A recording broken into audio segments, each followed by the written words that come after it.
दोस्तों नमो बुद्धाय, क्रांतिकारी जय भीम। दोस्तों आज हमारे साथ जुड़े हैं दिल्ली से भंते करुणाशील भंते जी बंदावी, और बहुत बहुत स्वागत है आपका हमारे चैनल में।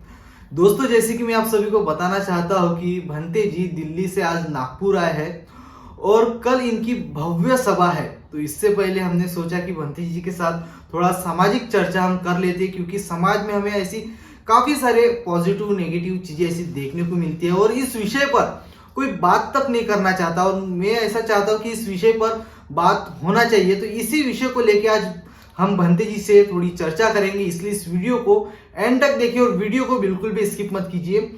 भंते जी, जैसे कि ईश्वर रत्न डॉक्टर बाबा साहब अम्बेडकर जी ने एक प्रबुद्ध भारत का सपना देखा था, पर कहीं ना कहीं आज आपको क्या लगता है, जैसे कि आप धर्म गुरु हो, तो आपको आपके नजर से आपको क्या लगता है कि प्रबुद्ध भारत की ओर जनता आकर्षित हो रही है? क्या फील करते हो आप? देखिए, आपने जिस विषय को रखा है जी वास्तव में ये विषय बहुत गंभीर है। जी बाबा साहब के जीवन की साधना का विषय था जी कि जिस काम को बाबा साहब ने अपने जीवन के अंतिम दौर में एक अंतिम निर्णय के रूप में देखा जी कि भारत को बौद्धमय होना चाहिए, जी और उन्होंने स्वयं दीक्षा ली, लाखों लोगों को दीक्षा दी। जी इसके साथ हमें कुछ करने के लिए भी कहा था।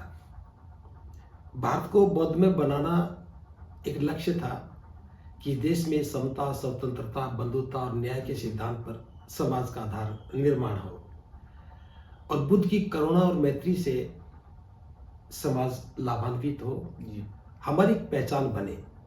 सदियों से जो हमें दबाया गया, सताया गया, या यूं कहें कि मानवीय अधिकारों से वंचित रखा गया, जी उस पीड़ा से बाहर निकलते हुए हमें अपनी एक अलग पहचान स्थापित करनी थी।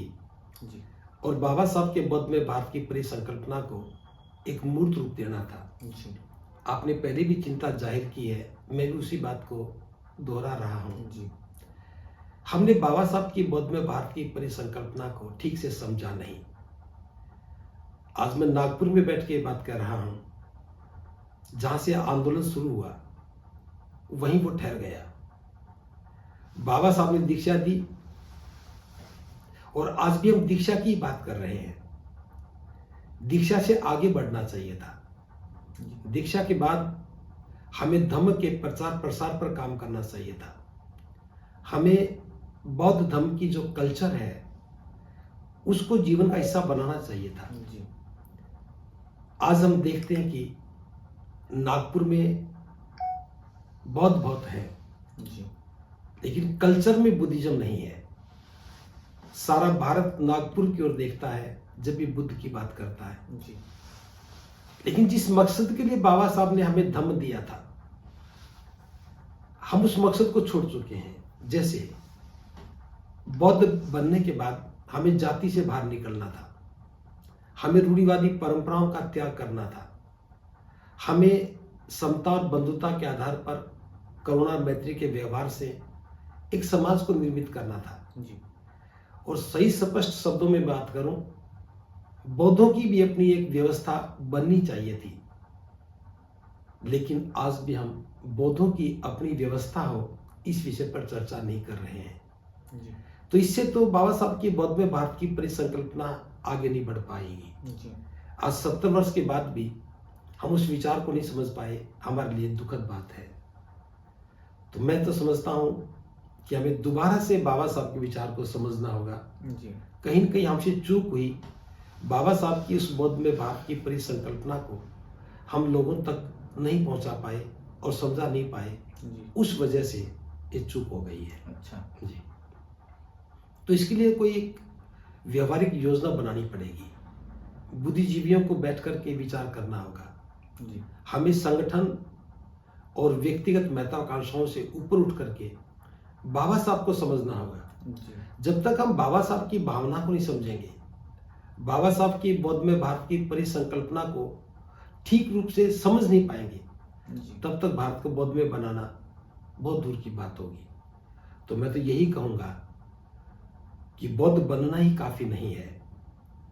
हम बौद्ध क्यों बने हैं इसको भी समझना होगा, और बौद्ध बनने से हमारा कल्याण कैसे होगा और हमारे कल्याण के बाद और लोगों की भावनाएं कैसे प्रफुल्लित होंगी और लोग कैसे आकर्षित होंगे, इस विषय पर हमें गंभीरता से विचार करना होगा। जी, जैसे कि हम देखते हैं कि राज्यों के हिसाब से किस जगह महाराष्ट्र में जैसे हमें महार देखने को मिलता है, तो वहाँ पे अलग बुद्धिज्म देखने को मिलता है। एक चमार है, एक यादव है, एक जाटो है।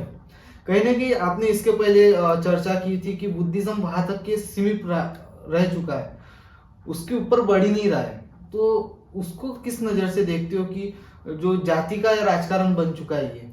देखिए, मैं तो जी अपनी स्पष्ट राय रखता हूं। बौद्ध बनने का अर्थ यही था कि जो पुरानी व्यवस्था है जी, जिसके कारण हमारे साथ या मानवता के साथ नाइंसाफी हुई, भेदभाव हुआ, जी, एक बहुत बड़े वर्ग को पशुओं से बदतर हालत में रहना पड़ा, जी, उस सब के पीछे जाति और धर्म ही था। और जातीय उत्पीड़न आज भी हमारे मनोबल को तोड़ रहा है। जी, जातियों के मनोभाव में समाज नहीं बन पा रहा है। जी, तो बौद्ध बनने का अर्थ तो यही था कि हम उन समस्याओं से बाहर निकलते, जी, जाति का परित्याग करते, जातिगत भावना से ऊपर उठते। अगर हम इस विचार के साथ बौद्ध बनते, जैसे बाबा साहब ने कहा था, हमें महार परिषद में बाबा साहब ने बात का जिक्र किया था कि धर्म बदलने के साथ साथ नाम और नाम की पहचान को भी हमेशा बदलना होगा। जी, लेकिन महाराष्ट्र में हमसे गलती ये हो गई, हम बौद्ध तो बने, पहचान को नहीं बदल पाए, और इस कारण से पूरे देश में इसका अनुसरण हुआ। अच्छा, जैसे आप ही ने कहा कि महाराष्ट्र में हम देखते हैं तो महार बौद्ध दिखते हैं। जी, महार का बौद्ध दिखना ही बौद्ध धर्म के लिए विनाशकारी है। जी, महाराष्ट्र में बौद्ध दिखने चाहिए थे, लेकिन बौद्ध के साथ महार दिख रहा है, जी, इसका मतलब बीमारी या समस्या साथ लेकर के आए हैं। जब हम जाति से बाहर निकल करके बौद्ध बनते, हमारे मन में धर्म के सिद्धांतों का आचरण में उतरना होता, तो हम अपनी करुणा के प्रभाव से समाज का जो दबा कुचला वर्ग है, जो आज भी पीड़ित है, जी, प्रताड़ना का शिकार है, हम उसको भी अपना भाई बनाते, उसको भी धर्म की राह बताते। जी, तो निश्चित रूप से हमारी करुणा और मैत्री के व्यवहार से बाबा साहब के बौद्ध में भारत की परिसंकल्पना दिखाई देती और हम भी अपनी पहचान बना पाते। अभी आपने जो जिक्र किया, मैं उसी को आगे बढ़ा रहा हूं। जी, महाराष्ट्र से देखा तो उत्तर भारत में भी हुआ, जो भी व्यक्ति बौद्ध बना, जी, अगर वो शाक्य था तो शाक्य बना रहा और बौद्ध बन गया। जी,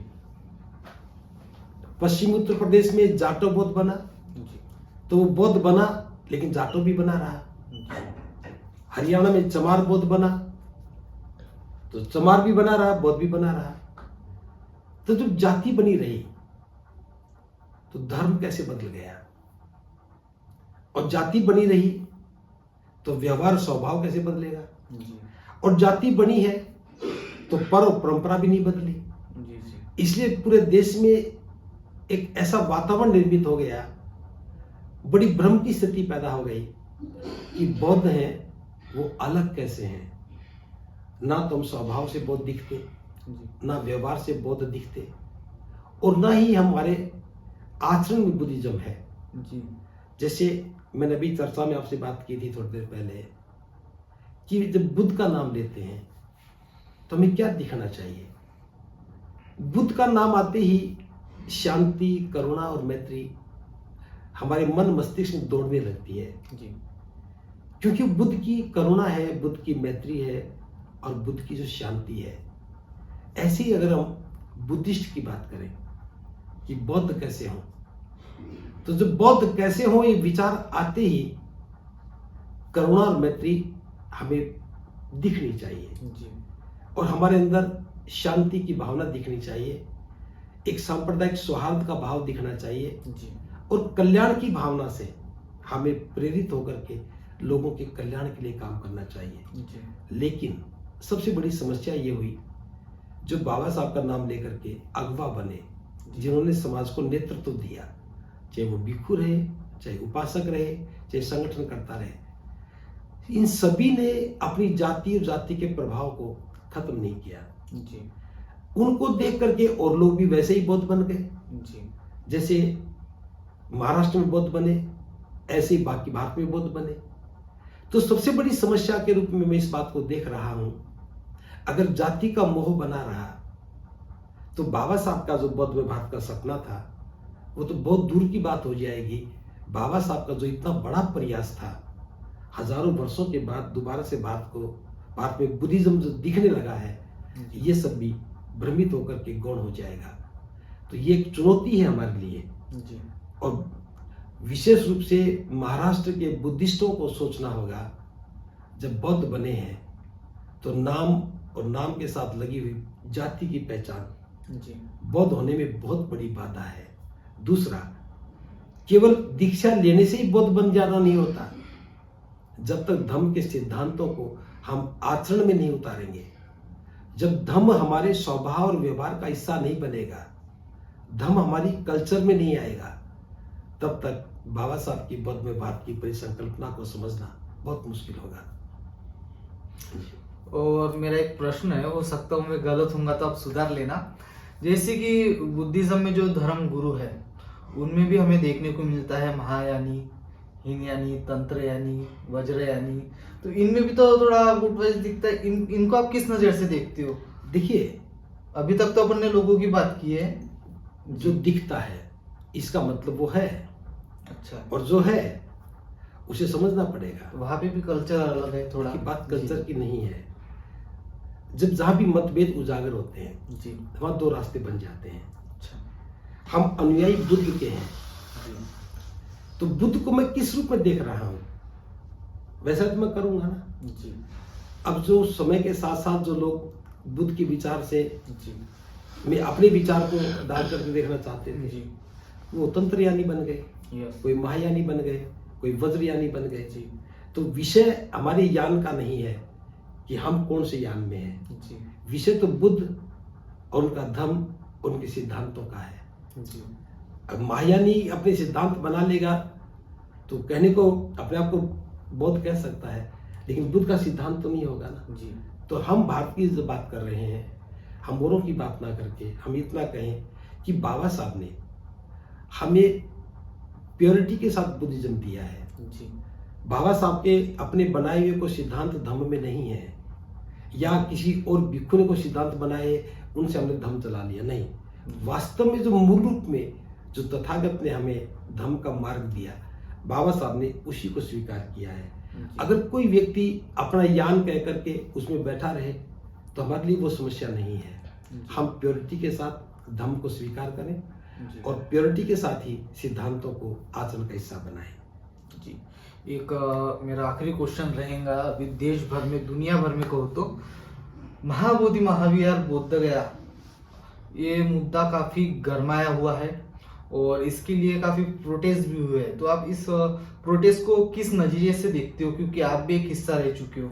देखिए, जी, हर बुद्धिस्ट की भावना है कि महाबोधि महाविहार मुक्त होना चाहिए, जी, इसमें तो कोई अतिशयोक्ति नहीं है। अब मुक्त होकर के पहली बात, मुक्त कैसे होगा, जी, और दूसरी बात यह है मुक्त किसके लिए होगा, वो भी सोचने का ये विषय। सोचने का विषय है। जी, मैंने भी 2.5 महीने लगाए, 4 महीने हमारे वहां लगे, जी, तो मैं तो इस निष्कर्ष पर पहुंचा हूं, जब तक नेतृत्व करता ईमानदार नहीं होगा, जी, जब तक तो नेतृत्व करता ही बौद्ध नहीं होगा, जी, लोभ प्रलोभन के भाव से ऊपर नहीं उठेगा, तब तक आंदोलन करना तो बहुत दूर की बात है। जी, इसे हम छोटा सा कोई कार्यक्रम भी नहीं कह सकते, जी, क्योंकि जिस मनोभाव के साथ ये विचार उठा है, उस मनोभाव में बहुत तरह की बातें हैं। जैसे जब बोध गया मुक्ति आंदोलन की बात है, जी, तो भारत का भिक्षु कौन क्यों है, इस आंदोलन में भारत के भिक्षुओं की भूमिका नजर क्यों नहीं आ रही। जी, तो ये सवाल, ये प्रश्न जो है उपासकों को करना चाहिए। भिक्षु क्यों नहीं दिख पा रहा, नेतृत्वकर्ता जो है जी, भिक्षुओं को साथ लेकर चलने में क्यों संकोच करते हैं। व्यक्तिगत महत्वाकांक्षा